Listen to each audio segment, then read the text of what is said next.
ఓ చిన్నారి సమాధాన పత్రం ఇప్పుడు తెలుగు రాష్ట్రాల్లో వైరల్గా మారింది. అంతేకాదు ఆ చిన్నారి ఆన్సర్ షీట్ అయితే ప్రతి కోడలని ఆలోచింపచేసేలా ఉంది.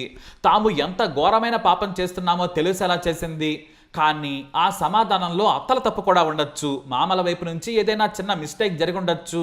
కానీ ఇక్కడ ప్రతి ఒక్కరిని కన్నీళ్లు పెట్టిస్తోంది ఈ viral answer sheet. Rajanna Sircilla జిల్లా చంద్రుతలోని ఓ పాఠశాలలో పిల్లలకు పరీక్షలు జరిగాయి. వాటిలో ఇంగ్లీష్ ప్రశ్నాపత్రం కరెక్షన్ చేస్తున్నాడు ఉపాధ్యాయుడు. ఫిల్ ఇన్ ద బ్లాంక్స్ ఇచ్చారు. అందులోని ప్రశ్నలకు చిన్నారి ఇలా సమాధానం ఇచ్చింది. మీ అమ్మ పేరెంట్ అని అడిగారు. అక్కడ లావణ్య అని రాసింది. ఆ తర్వాత మీ అమ్మకి ఏం ఫుడ్ ఇష్టమని అడిగారు. పొటాటా కర్రీ అని రాసింది ఆ పాప. ఆ తర్వాత మీ నాన్న పేరెంట్ అన్నారు. శ్రీనివాస్ అని రాసింది. ఇక 4వ ప్రశ్నగా మీ అమ్మకి ఇష్టమైనవి ఏంటి అని అడిగారు. సన్ఫ్లవర్ అండ్ బ్లాక్ కలర్ అని రాసింది ఆ పాప. ఇక 5వ ప్రశ్న మీ అమ్మకి ఇష్టం లేనివి ఏంటి అని అడిగారు. అక్కడ grand father and grand mother అని రాసింది పాప. ఖచ్చితంగా ఈ ఆన్సర్ గురించి ఆలోచించాల్సిందే. ఈ 5వ ప్రశ్న యావత్ జాతిని కదిలించేది కాదు, కానీ సమాధానమే సమాజంలోని చెడు పోకడలను చిన్నారులు అర్థం చేసుకుంటున్నారు, బాధపడుతున్నారనే సమాధానం. మా అమ్మకు నానమ్మ తాత నచ్చరు అని రాసింది ఆ పాప.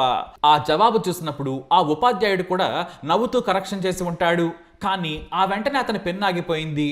ఎందుకంటే అతనికి ఖచ్చితంగా ఏదైనా ఆలోచన వచ్చి ఉండొచ్చు, లేదంటే ఇది మన వరకు వచ్చుండేది కాదు. బహుశా తన ఇంట్లో కానీ తను చూసిన ఇంట్లో కానీ ఇదే జరుగుతుందేమో. పిల్లలు ఇలానే ఆలోచిస్తుంటారా?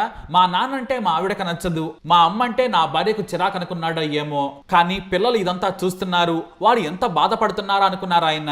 ఆ వెంటనే ఆ పేపర్ కరెక్షన్ చేయటం ఆపేశారు. దాన్ని ఫోటో తీసి తన స్కూల్ గ్రూప్లో పెట్టారు. అది కాస్త వైరల్గా మారింది. ఎందుకంటే ఆ చిన్నారి మనసు చెప్పింది నిజం, ప్రతి ఇంట్లో జరిగేదే. ఈ ఆన్సర్ షీట్ ప్రతి తండ్రి మనసును తట్టింది, కన్నీళ్లు పెట్టించింది. మా నాన్న ఎంత బాధపడొచ్చు అనుకుని ఉండొచ్చు, మా అమ్మ ఆ కష్టం నాకెందుకు చెప్పలేదే అని బాధపడుతున్నాడేమో. ఎందుకో కానీ చాలా మంది కోడళ్లకు తన అత్తంటే నచ్చదు, మామంటే గౌరవం ఉండదు. ఏడాదికోసారి వచ్చినా కూడా సరైన ప్రేమ చూపించరు. వృద్ధాప్యంలో వాళ్ళు కోరుకునేది కాస్త ప్రేమ. ఉన్న 4 రోజులు ఏదో సంతోషంగా గడపాలనుకుంటారు. చాలా మంది పల్లెలకు దూరంగా ఉంటున్నారు, కానీ తమ పిల్లలకు తాత నానమ్మల ప్రేమలు దొరకడం లేదు. ఎందుకంటే కోడళ్ళకి వాళ్ళంటే నచ్చదు. అలానే అత్తలంతా మంచివారని కాదు, కానీ కోడల వైపు నుంచి మంచితనం ఉండాలి. వాళ్ళు తమ కొడుకు మీద ఎన్నో ఆశలు పెట్టుకుంటారు, కాస్త ప్రేమ కోరుకుంటారు. పేదవాళ్ళైతే 4 రూపాయలు నా కొడుకు ఇవ్వకపోతాడా అనుకుంటారు, మందులు కొనుక్కుంటామనే ఆశ. ఇలా అడగడం చూసి చాలా మంది వారిని చీప్గా చూడడం మొదలు పెడతారు. కానీ హోంవర్క్ చేసుకుంటున్న పిల్లలు ఇవేమీ గమనించరనుకుంటాం. టీవీ చూస్తున్న పిల్లలకు పెద్ద విషయాలు తెలియవనుకుంటారు. కానీ ఆ చిన్నారి యూనివర్సల్ సమాధానం ఇచ్చింది. మా అమ్మకు తాత అసలే నచ్చడు, నానమ్మ నచ్చదని రాసిందంటే అంతకంటే నచ్చని విషయాలు ఆ చిన్నారికి తెలియదు. ఇది ఖచ్చితంగా ఇంటింటి ప్రశ్నాపత్రమే.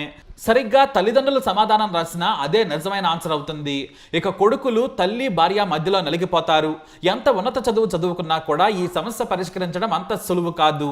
ఎంత డబ్బున్నా కుటుంబంలో విలువలు పాటించకపోతే పిల్లలు అదే నేర్చుకుంటారు, వాళ్ళు కూడా అలానే తయారవుతారు. పెద్దలంటే వారికి గౌరవం ఉండదు, రేపు తమ తల్లిదండ్రులకు కూడా గౌరవం ఇవ్వరు. ఒకప్పటి ఉమ్మడి కుటుంబం విలువలు పోయాయి, చివరకు అత్తామామల దూరం అయ్యారు. మరి రేపటి తరం ఏం నేర్చుకుంటుంది? ఇకనైనా మారుదాం, బ్రతికేది కొంతకాలమే. అందరూ కలిసి ఉండాలి, పెద్దలను గౌరవించాలి, కోడలు అత్తను గౌరవించాలి. అత్త కూడా కోడలని కూతురులా చూసుకోకపోయినా శత్రువులా మాత్రం చూడొద్దు. చిన్న విభేదాలు పెద్ద తగాదాలకు దారితీస్తాయి. ఈ అత్తా కోడళ్ళ గొడవల్లో నలిగిపోయే కొడుకులు కోట్లలా ఉంటారు. అందుకే మన పిల్లలను కూడా మనం చెడు నేర్చుకునేలా ప్రవర్తించకూడదు. మీ అమ్మకు ఇష్టమైన వ్యక్తులు ఎవరంటే నాన్న తర్వాత నాన్నమ్మ అనే సమాధానం రాసేలా తయారు చేయాలి. కొంతమంది తల్లులు వాళ్ళ అమ్మమ్మ వాళ్ళు వస్తే ఒకలా, నానమ్మ వాళ్ళు వస్తే మరోలా ప్రవర్తిస్తూ ఉంటారు. ఈ వివక్ష కూడా పిల్లలు గమనించట్లేదు అనుకుంటారేమో. తన తల్లిదండ్రులతో ఒకలా, అత్తమామలతో ఒకలా బంధం ఏర్పడేలా చేస్తుంటారు. ఇప్పటికీ చాలా మంది పిల్లలు అమ్మమ్మలతో ఉన్నట్టుగా నానమ్మలతో ఉండట్లేదనేది జగమెరిగిన సత్యం. ఇది వారు చూపిస్తున్న ప్రేమల్లో లోపమా, లేక తల్లుల స్వార్థపూరిత పెంపకమో? మరోసారి కోడళ్ళు తప్పకుండా ఆత్మపరిశీలన చేసుకోవాలి. ఇంకొంచెం ఆలోచిస్తే తల్లిదండ్రులకు కానీ అత్తమామలకు కానీ ఎక్కడ సేవ చేయాల్సి వస్తుందనని రావాల్సిందంతా రాబట్టుకొని చివరకు వృద్ధాశ్రమాల్లో చేర్పించేసి చేతులు దులిపేసుకుంటున్నారు. ఇలా చేయటం వలన పిల్లలకు అసలు ఆ ముసలి వాళ్ల ప్రేమ వాసన తెలియకుండానే మసిబారిపోతున్నారు. కానీ మన పిల్లల నుంచి కూడా మనకు అదే గత పడుతుంది. ఇది మాత్రం ఖచ్చితంగా ఆలోచించాల్సిన విషయమే. ఇక ఈ చిన్నారి తల్లి విషయానికి వద్దాం. తల్లిగా ఆమె అన్ని విషయాల్లో డిస్టింక్షన్ పాస్ అయి ఉండొచ్చేమో, కానీ స్కూల్లో తన కూతురికి పెట్టిన పరీక్షలో ఎదురైన ఒక్క ప్రశ్నకు రాసిన సమాధానంతో ఆ తల్లి పూర్తిగా ఫెయిల్ అయింది. మరి ఆ తల్లిని ఫెయిల్ చేసిన ప్రశ్నే ఇదంతా.